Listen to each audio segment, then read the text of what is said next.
لیکن اس طریقے سے اب 4 اکتوبر کو یہ ڈی چوک اسلام آباد میں آئیں گے آپ؟ ڈی چوک میں خان صاحب نے اناؤنس کیا ہے انشاءاللہ تعالی. اور 5 اکتوبر کو لاہور کیسے جائیں گے؟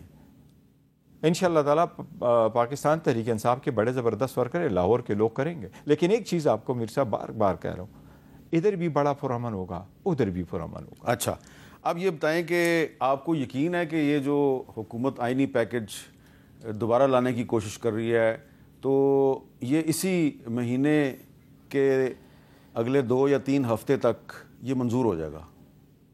میر صاحب آئینی ترمیم جس طریقے سے یہ لے کے آ رہے, فار انسٹنس یہ ایک آئیڈیا انہوں نے جو کنسیو کیا, جس طرح بلاول صاحب کہہ رہے ہیں کہ یہ ہمارے چارٹر آف ڈیموکریسی میں تھا اور اس وقت تھا اور ہمارا منصور میں ہے, شاید وہ مس کنسیوڈ کیا تھا اس وقت, اور 18 سال پہلے انہوں نے کنسیو کیا تھا, اس وقت میں کیا تھا جب LFO چل رہا تھا, مشرف صاحب کا دور تھا, پریزیڈنشل فارم آف گورنمنٹ ہے. موجودہ دور میں اس کی کوئی وہ نہیں ہو سکتی کہ آپ سپریم کورٹ کو ڈسٹرکٹ جج بنائے اور کارنیلیس اور رستم سدوا صاحب جیسے ججز کی ججمنٹ کو آپ ڈسٹرکٹ جج کے بلاور کے لے کے آئے اور ایک کنسٹیٹیوشنل کورٹ سیٹ اپ کر لے جس میں ہینڈ پک ججز کو بٹھائے, اور وہ بھی ججز جو صرف پرائم منسٹر ان کو بنائے گا. اور 15 سال کے MNAs انٹیکٹ ہیں؟ ہمارے MNAs انٹیکٹ ہیں, ہم کوشش کر رہے ہیں, کچھ لوگوں کے ساتھ ہم وہ کر رہے ہیں, لیکن الحمدللہ انشاءاللہ at the end of the day وہ ہمارے ساتھ انٹیکٹ. 2 MNAs آپ کے کانٹیکٹ میں نہیں ہیں؟ کچھ MNAs ایسے ہیں, لیکن میر صاحب ایک چیز آپ کو بتاؤں, کانسٹیٹیوشنل کورٹ آپ کے پاس انفارمیشن آلموسٹ ایکوریٹ ہوتی ہے, لیکن میں کہوں کانسٹیٹیوشنل امینڈمنٹ کرنے کے لیے میر صاحب کبھی بھی کسی ملک کے پاس 2/3 میجارٹی نہیں ہوا کرتی اگر آپ نے امینڈمنٹ کرنی ہے. ٹھیک ہے, انڈیا میں 57, 62, 71 اور 84 کے بعد کسی حکومت کے پاس 2/3 میجارٹی نہیں رہی. 105 آئینی ترامیم کی ہے. 85 تک انہوں نے 52 آئینی ترامیم کیے تھے, 85 کے بعد انہوں نے 53 آئینی ترامیم کیے, ان کے پاس کوئی 2/3 میجارٹی نہیں تھی. پاکستان میں 17 امینڈمنٹ ہوئی, 18th amendment, 21st 25th amendment ہوئی, اسی وقت کی حکومت تو مولانا فضل الرحمان صاحب آپ کے ساتھ ہیں؟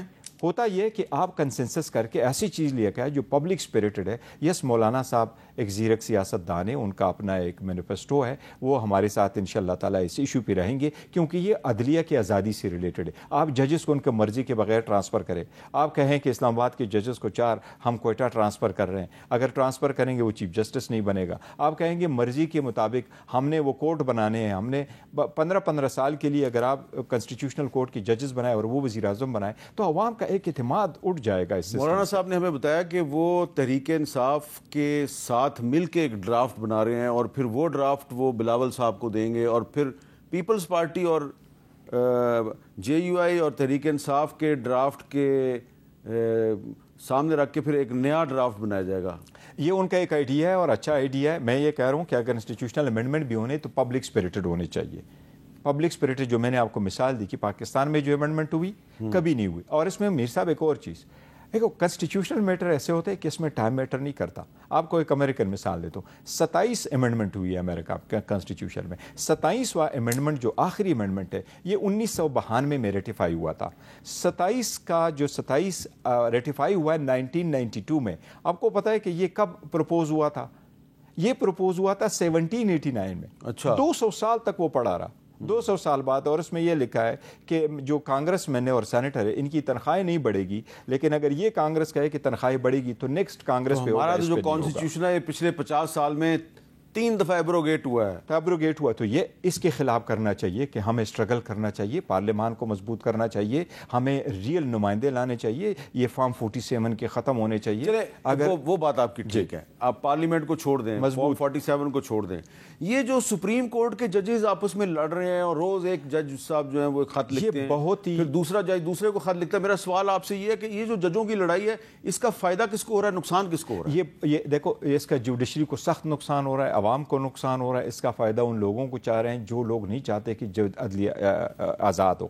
ججز کے درمیان یہ جو ہے لیٹر لکھنا یہ نہیں ہونا چاہیے اور یہ بہت انفارچونیٹ ہے. لیکن میں آپ کو بتاؤں, it's very unfortunate but I am extremely sorry to say, Qazi Faisal صاحب کے آنے کے بعد اور عمر تابندیال صاحب, ان دونوں کے درمیان جو کچھ ٹسل چلے, ایک دوسرے کو انہوں نے یہ لیٹر لکھنا شروع کر دیا تھا. اور یہ لیٹر اب لکھنا تو منیب اختر صاحب بھی لکھتے ہیں, منصور علی شاہ صاحب بھی لکھتے ہیں, تو سارے کمرے میں دیکھ میر صاحب, میں ادروائز سمجھتا ہوں کہ اگر پریکٹس اینڈ پروسیجر لا میں چینجز ہو بھی جائے تو قاضی صاحب سے ساری لوگوں کی امیدیں یہی تھی کہ ایز اے چیف جسٹس جب آپ آئیں گے تو آپ عدلیہ میں تناؤ ختم کریں گے, آپ اس میں جو تفرقہ پڑا ہوا ہے اس کو آپ یکجا کریں گے, آپ سیکریفائز کریں گے, ان کو متحد کر کے کیسوں کی طرف لگائیں گے. یہ امید نہیں تھی. اگر لا چینج بھی ہوا اور ود ان آورز آپ ایک اور کمیٹی بناتے ہیں, تو اگر لا چینج بھی ہوتا تو آپ کے پاس ڈسکرشن ہے, آپ کو پھر بھی چاہیے تھا کہ سینئر موسٹ ساتھ میں لا لیتے. آپ منصور شاہ صاحب کے ساتھ اس کو رکھ لیتے جو پہلے سے بھی موجود. اچھا, اب آخر میں مجھے یہ بتائیں کہ ایک طرف تو یہ آپ کے ایشوز چل رہے ہیں, قاضی صاحب خط لکھتے ہیں, منیب اختر صاحب جواب دیتے ہیں, 26ویں آئینی ترمیم پہ آپ کے 2 MNAs جو ہیں وہ آپ کے ساتھ کانٹیکٹ میں نہیں ہیں, صرف 2 ہیں.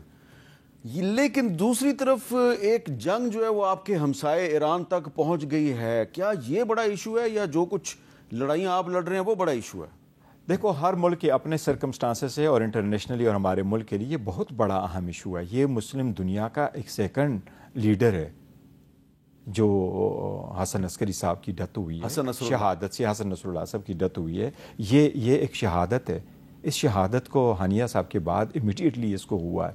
دیٹ مینس کہ ایک ملک یہاں تک ڈٹرمنڈ ہے, اپنی مرضی سے وار شروع کرتا ہے, اپنی مرضی سے ختم کرتا ہے. UN کی رپورٹ ہے کہ غزہ میں اتنی تباہی ہوئی ہے کہ اگر وہ ڈبری کو جو ملبہ وہاں پڑا وہ اس کو ہٹائیں تو 15 سے 20 سال اس ملبے ہٹانے میں لگے گا.